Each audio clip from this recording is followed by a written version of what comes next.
कि कम से कम Dashrath Manjhi the mountain man, उनके परिवार को एक पक्का मकान अब मिलने जा रहा है जी। मैं इसे एक उपलब्धि मानता हूं बिहार के लिए, कोई बनवाए, तो राहुल गांधी जी बनवाए, बहुत अच्छी बात है कि जो एक एरा रहा दलित पॉलिटिक्स का, कांशीराम, मायावती, रामविलास पासवान, उसके बाद पूर्वांचल कह लीजिए, हिंदी पट्टी कह लीजिए, पूरा जो बेल्ट है झारखंड से लेकर मोटा मोटी राजस्थान तक, वहां पर एक बहुत बड़ा वैक्यूम क्रिएट हुआ है दलित लीडरशिप को लेकर। और जितने डोमिनेंसी से, जितने ताकत से राहुल गांधी इस वक्त दलितों का मुद्दा उठा रहे हैं, जो शिक्षित दलित हैं, 1.5% वोट बैंक में मुकेश सहनी 60 सीट मांग रहे हैं, 1.5% उनका वोट बैंक है। आप 2019 का चुनाव, 20 का चुनाव और 24 का चुनाव उठाकर देख लीजिए, 2-2.5% से अधिक उनका बढ़ता ही नहीं है कभी। कांग्रेस पार्टी वर्स्ट केस में भी 2020 में सबसे बुरी स्थिति में लड़ी, तभी उसका 9% का वोट शेयर रहा। उस 9% वोट शेयर में अगर 19% जो दलित हैं उसका 5-7-10% भी चला गया, तो Congress will be equivalent to JDU, Congress will be equivalent to BJP. Bihar में Chirag Paswan is an emerging threat for Bharatiya Janata party.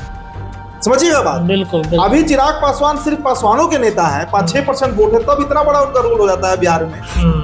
तो अगर वो 19% जो अनुसूचित जाति है, दलितों जो जातीय जनगणना में रिपोर्ट आया, उसके अगर नेता बनकर उभरे, तब भारतीय जनता पार्टी का क्या होगा। नमस्कार दर्शकों, स्वागत है आप सभी का आपके अपने चैनल पर। मैं रत्नेश पांडे, हमारे साथ हमारे सहयोगी उदित आर्यन है। देखिए, बिहार में कुछ दिन पहले राहुल गांधी पहुंचे थे और वो गया गए थे। गया पर पर्वत पुरुष जो मांझी का परिवार है, दशरथ मांझी, वो हमेशा से चाहते थे कि हमारे परिवार को सम्मान मिले जिस सम्मान के वो हकदार हैं। लेकिन जब से नीतीश कुमार की पार्टी में गए, उनको कोई पूछने वाला नहीं था। नीतीश कुमार दलित की बात करते करते अचानक से उनको ठगा गया। फिर राहुल गांधी बिहार पहुंचते हैं, दशरथ मांझी के परिवार से मुलाकात होती है, और अब जो खबर है कि दशरथ मांझी के परिवार के लिए वो कमरा बनवा रहे हैं उस जगह पर जिस जगह पर आपने फिल्म जो नवाजुद्दीन सिद्दीकी की थी, वो जो पूरा दिखाया गया था बैकग्राउंड, उस बैकग्राउंड पे अब पक्के मकान बन रहे हैं। आखिरकार क्यों राहुल गांधी बिहार पहुंचते हैं तो दलितों की बातचीत करते हैं। भारतीय जनता पार्टी भी दलित पॉलिटिक्स बीजेपी पर हावी होता हुआ नजर आ रहा है। क्या माजरा चल रहा है, दलित पॉलिटिक्स पर चर्चा होगी। हमारे सहयोगी उदित आर्यन जी हैं। उदित जी, राहुल गांधी का बिहार पहुंचना, दलित पॉलिटिक्स करना, बीजेपी पर भी दलित पॉलिटिक्स हावी हो रहा है, क्या दलित सीएम बनाने की तैयारी दोनों गठबंधनों में चल रही है क्या? देखिए, दोनों गठबंधन का आप चर्चा कर रहे हैं, एक एक करके हम चर्चा कर लेंगे। जी। लेकिन सबसे जो हमारे लिए भी खुशी की बात है कि कम से कम Dashrath Manjhi the mountain man, उनके परिवार को एक पक्का मकान अब मिलने जा रहा है जी। मैं इसे एक उपलब्धि मानता हूं बिहार के लिए, कोई बनवाए, तो राहुल गांधी जी बनवाए, बहुत अच्छी बात है। बनवाना चाहिए था बिहार सरकार, बिल्कुल, नीतीश कुमार को। देखिए, वो जो काम दशरथ मांझी ने किया, वो अक्रॉस द कास्ट लाइन, आज उस रास्ते का सभी लोग, पूरे बिहार वासी वहां से गुजरते हैं, तो उनको तो बनना चाहिए था घर पहले। चलिए, दे रहा है, दुरुस्त है, कम से कम राहुल गांधी ही बनवा रहे हैं।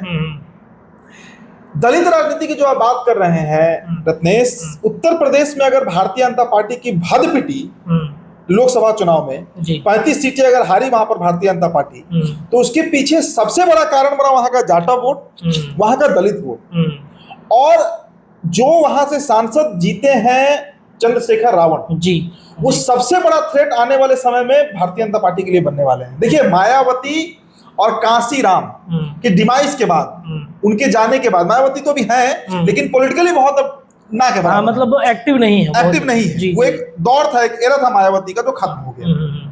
रामविलास पासवान का भी एक दौर था जो खत्म हो गया। पिछले 20-25 सालों से अब उत्तर भारत, हिंदी पट्टी का बात समझिए, वहां पर दलित लीडरशिप उभर ही नहीं पाया है, नहीं उभर पाया है। तो दलित लीडरशिप आएगा कहां से? अब आप कहिएगा चिराग पासवान, बिल्कुल, उनके नाम आ ही रहते हैं, चिराग पासवान भाई अपने आप को दलित नेता कहते हैं चिराग पासवान जी। लेकिन हकीकत यह है कि चिराग पासवान हो सकता है दलित नेता हो, लेकिन उनके दलित नेता बनने से अगर सबसे ज्यादा असहज कोई होगा तो भारतीय जनता पार्टी। बिल्कुल। आप 2020 का चुनाव का था डेटा उठाकर देखिए, जी, मात्र 6% वोट आया था चिराग पासवान की लोजपा को, 23 लाख वोट उन्होंने काट दिया। और उसका असर ऐसा हुआ कि एनडीए सरकार बनाते बनाते बना पाई है, बड़ा मुश्किल से लड़खड़ाते हुए बनाई है सरकार। बिल्कुल, ये सच्चाई है, ये सच्चाई है। तो वैसी परिस्थिति में रत्नेश, जो सबसे बड़ा मुद्दा है कि यूपी में Chandrashekhar Ravan is a big threat for Bharatiya Janata Party, और बिहार में Chirag Paswan is an emerging threat for Bharatiya Janata party.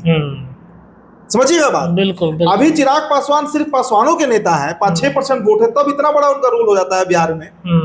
तो अगर वो 19% जो अनुसूचित जाति है, दलितों जो जातीय जनगणना में रिपोर्ट आया, उसके अगर नेता बनकर उभरे, तब भारतीय जनता पार्टी का क्या होगा। बिल्कुल। तो राहुल गांधी भी एक बहुत बड़ा थ्रेट है, चंद्रशेखर रावण भी है, और चिराग पासवान भी है। बिल्कुल। अब सीएम की बात कर रहे हैं, सीएम कौन बनेगा। बिल्कुल।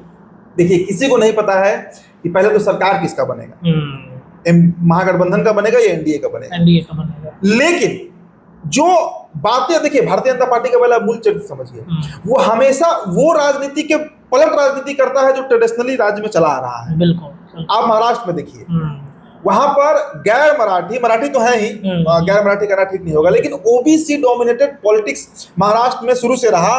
वहां पर एक ब्राह्मण को बैठा दिया गया। जी जी। जाट डोमिनेंट पॉलिटिक्स हरियाणा में रहा, वहां एक गैर जाट को बैठाया गया, मनोहर लाल खट्टर को। जी।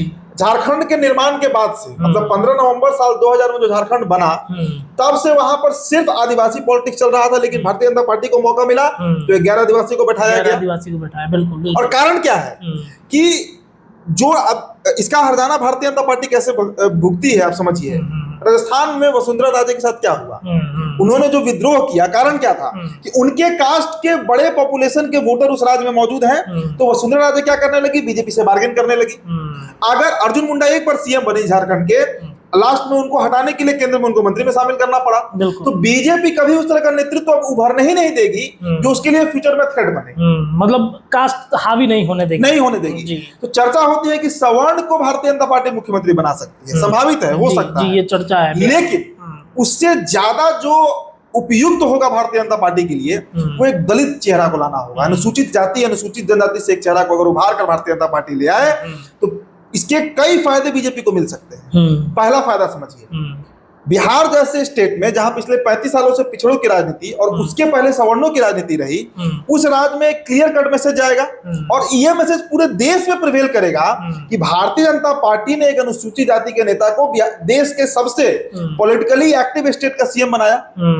दूसरा चीज, चिराग पासवान तुरंत काउंटर हो जाएंगे और इसका इतना दूरगामी असर होगा कि उत्तर प्रदेश में चंद्रशेखर रावण को भी काउंटर करने के लिए एक चेहरा बीजेपी के पास खड़ा हो जाएगा। बिल्कुल बिल्कुल। तो चलिए शुक्र मनाइए कि कम से कम राहुल गांधी के प्रेशर के ही सही, अगर बीजेपी सरकार बनाती है तो दलित ही बिहार का मुख्यमंत्री बन सकता है। तो मतलब राहुल गांधी ये पहले से भांप चुके थे कि बिहार में एक ऐसी जाति जो दलित पॉलिटिक्स की चर्चा जब होने लगी, तो राहुल गांधी दिल्ली से प्लान बना के आए थे बिहार में कि दलितों को ही कोई ऐसा सीएम फेस तैयार किया जाए, क्योंकि हमने देखा कि जब से बिहार आए हैं तब से दलित की ही पॉलिटिक्स वो करते हैं। तो क्या ये बीजेपी को उन्होंने एक मौका दे दिया कि वो भी दलित चेहरा लेके आए? मैंने अभी क्या कहा कि जो एक एरा रहा दलित पॉलिटिक्स का, काशीराम, मायावती, रामविलास पासवान, उसके बाद पूर्वांचल कह लीजिए, हिंदी पट्टी कह लीजिए, पूरा जो बेल्ट है झारखंड से लेकर मोटा मोटी राजस्थान तक, वहां पर एक बहुत बड़ा वैक्यूम क्रिएट हुआ है दलित लीडरशिप को लेकर। और जितने डोमिनेंसी से, जितने ताकत से राहुल गांधी इस वक्त दलितों का मुद्दा उठा रहे हैं,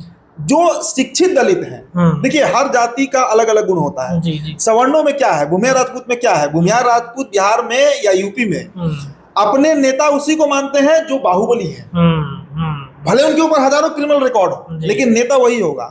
उदाहरण के तौर पर यूपी और बिहार में नाम लेने की जरूरत नहीं है। ओबीसी पॉलिटिक्स में क्या है, वो नेता जो उनकी बात करे, लेकिन दलितों का मुद्दा अलग है। दलित में जो एलीट क्लास है, जो शिक्षित वर्ग है दलित में, वो उनके बीच ये मैसेज पेनिट्रेट हो रहा है। और वो कास्ट जो है जिसे अनुसूचित जाति कहते हैं, वो अपना नेता उसे ही मानते हैं जो उनकी बात करे। राहुल गांधी इस वक्त सबसे मुखर तौर से बिहार में अगर चिराग पासवान से भी ज्यादा कोई बात कर रहा है दलितों का, तो वो राहुल गांधी कर रहे हैं। जी जी जी। और बिहार का समझिए, आप सोचिए ना कि 1.5% वोट बैंक में मुकेश सहनी 60 सीट मांग रहे हैं। 1.5% उनका वोट बैंक है। आप 2019 का चुनाव, 20 का चुनाव और 24 का चुनाव उठाकर देख लीजिए, 2-2.5% से अधिक उनका बढ़ता ही नहीं है कभी। कांग्रेस पार्टी वर्स्ट केस में भी 2020 में सबसे बुरी स्थिति में लड़ी, तभी उसका 9% का वोट शेयर रहा है। उस 9% वोट शेयर में अगर 19% जो दलित हैं उसका 5-7-10% भी चला गया, तो Congress will be equivalent to JDU, Congress will be equivalent to BJP, वो बराबरी पे आ जाएगी। और जो सर्वेज हो रहे हैं उसमें भी यह बात आ रहा है कि कांग्रेस का उभार हो रहा है बिहार में, और उसके पीछे कारण यही दलित वोटर है। तो दिल्ली में देखिए आज बैठक हुई है दिल्ली में तेजस्वी की और राहुल गांधी की, आपात में बुलाया गया आपातकाल में उनको।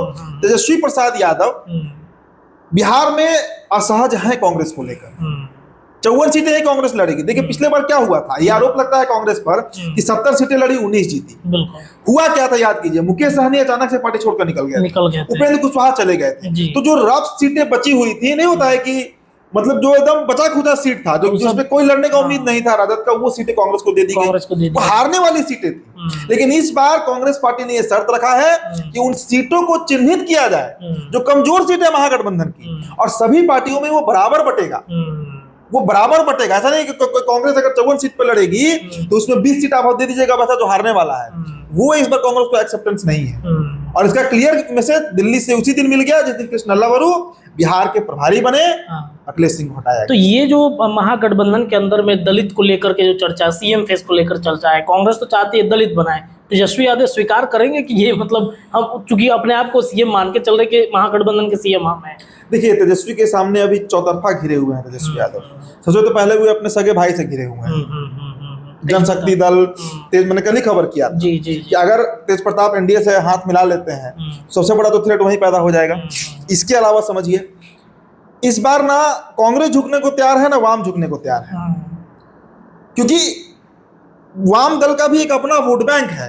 खासकर हमारा जो इलाका है शाहबाद का, जो 30-35 सीटें हैं औरंगाबाद से लेकर और भभुआ तक, वहां पर डोमिनेंट वोटर जो है ना, जो बड़ा वोट बैंक है वो लेफ्ट का है जी। और कांग्रेस का भी उभार जिस तरीके से हुआ है, तेजस्वी यादव के सामने जो सबसे बड़ा चैलेंज है वो यही है। आप बताइए ना कि कांग्रेस पार्टी अभी तक टिल मोमेंट ये मानने को तैयार नहीं कि तेजस्वी सीएम होंगे। बिल्कुल तो खुले खुले कह रहे हैं। और अगर दलित चेहरा की मांग है कि अगर मान लीजिए कि चुनाव होता है, मेरा एक उदाहरण हाइपोथेसिस समझिए, राजद को 60-65 सीट आ रहा है और 40-45 सीट कांग्रेस को आ रहा है, उसमें कांग्रेस क्यों झुकेगी? यहाँ 45 सीट लेकर नीतीश कुमार मुख्यमंत्री बने हुए हैं और 80 सीट की भाजपा पीछे पीछे घूम रही है। वो शर्त क्यों नहीं कांग्रेस रख सकती है? बिल्कुल क्यों नहीं रख सकती है? पोस्ट इलेक्शन एरा की मैं बात कर रहा हूँ, जब चुनाव हो जाएगा तब। तो हर तरीके से इस वक्त तेजस्वी यादव जो हैं वो घिरे हुए हैं, और कांग्रेस देखिएगा चुनाव के वोटिंग के दिन तक ये नहीं मानेगी कि सीएम फेस, जिस तरीके से अमित शाह नहीं मानने को तैयार है कि नीतीश कुमार सीएम फेस है, राहुल गांधी भी नहीं मानने को तैयार है कि तेजस्वी सीएम फेस है। तो ये मान के चला जाए कि राहुल गांधी की वजह से भाजपा दलित सीएम अपना बना रही है, मजबूरन में। कांग्रेस तो चाह रही है कि दलित नेतृत्व आए बिहार में, बीजेपी को मजबूर कर रही है। और बहुत बड़ा मैसेज है, दशरथ मान जी का घर बनाना एक बहुत बड़ा मैसेज। चलिए देखिए, तो राहुल गांधी मजबूर कर देंगे कि भारतीय जनता पार्टी एक दलित सीएम बिहार में दे, और इसकी तैयारी बीजेपी मुझे लगता है अंदर अंदर कर रही होगी। फिलहाल इस चर्चा के लिए इतना ही। जुड़े रहिए, तमाम चर्चाएं लगातार आपके चैनल पर जारी है। बहुत बहुत शुक्रिया।